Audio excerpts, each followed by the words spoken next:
Hello मैत्रिणींनो, कसे आहात सगळे। आज आपण आपल्या छोट्या राधेला तयार करू। यासाठी आपण घागरा घालून घेतलेला आहे। तुमच्याकडे असलेला थोडासा डार्क कलरचा घागरा तुम्ही घाला। यानंतर मी हिमालयाची पावडर तिला लावत आहे। पहिल्यांदा मॉइश्चरायझर लावा किड्सचं, नंतर पावडर लावा आणि आता मी आयशॅडो लावत आहे। एक पिंकिश किंवा रेड स्टोनचे आयशॅडो मी इथे वापरत आहे।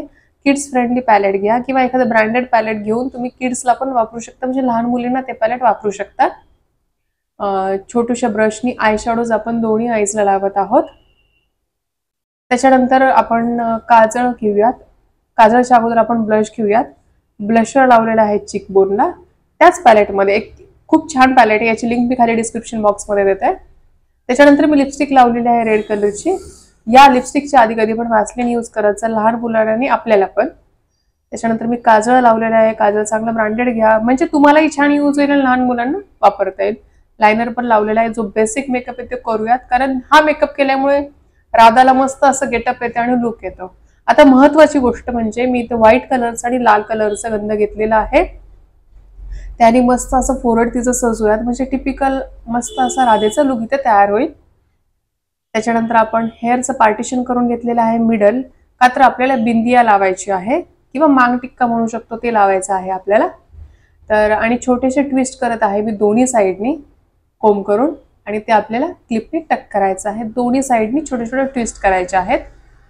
या क्लिपांमुळे ती बिंदी पण राहते, कारण पूर्णपणे केस आपण बांधू नाही शकत, किंवा बांधले तरी चालतील, कारण केस कसे त्याच्यावर डिपेंड आहे हेअरस्टाईल। तर आता आपण बिंदी लावत आहोत।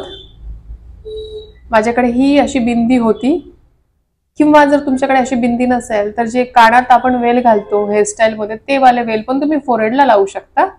बिंदी लावल्यानंतर इथे मी नोज रिंग वापरणार आहे। नोज रिंग जसा वेल असा केसांपर्यंत जातो तशी वाली नोज रिंग तुम्ही वापरा, म्हणजे मस्त असं राधेचाच लुक येतो।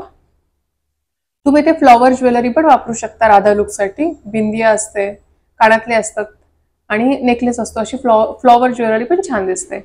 आता ज्वेलरी घातल्यानंतर मी इथे डोक्यावरची जी चुनरी असते किंवा दुपट्टा आहे तो कसा टक करायचा हे सांगणार आहे। तर दुपट्ट्याच्या मध्यभागी आपण सेफ्टी पिननी दुपट्टा आपल्या हेअर बेल्टशी ऍड करू, कारण दुपट्टा डायरेक्ट फोरहेडवर टाकण्याच्या ऐवजी आपण हे करतोय, म्हणजे बेल्ट लावला की दुपट्ट्याचं काम संपलं, म्हणजे दुपट्टा इकडे तिकडे जाणार नाही आणि आपल्या छोटीच्या हेअर्सला पण त्रास होणार नाही।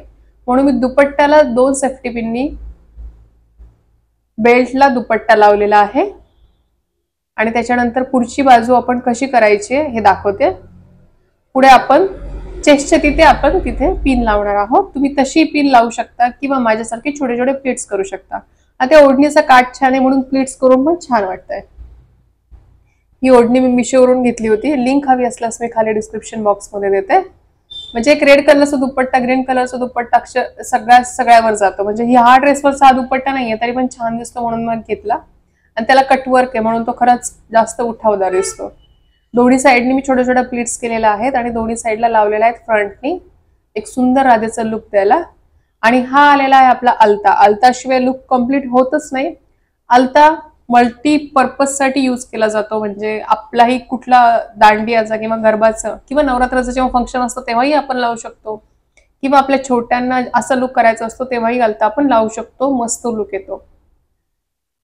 तर त्याच्यानंतर मी पायाला पण थोडासा अलता लावलेला आहे। आणि हा झालाय आपल्या राधाचा फायनल लुक। तुम्हाला कसा वाटला हे मला कमेंट बॉक्समध्ये नक्की कळवा।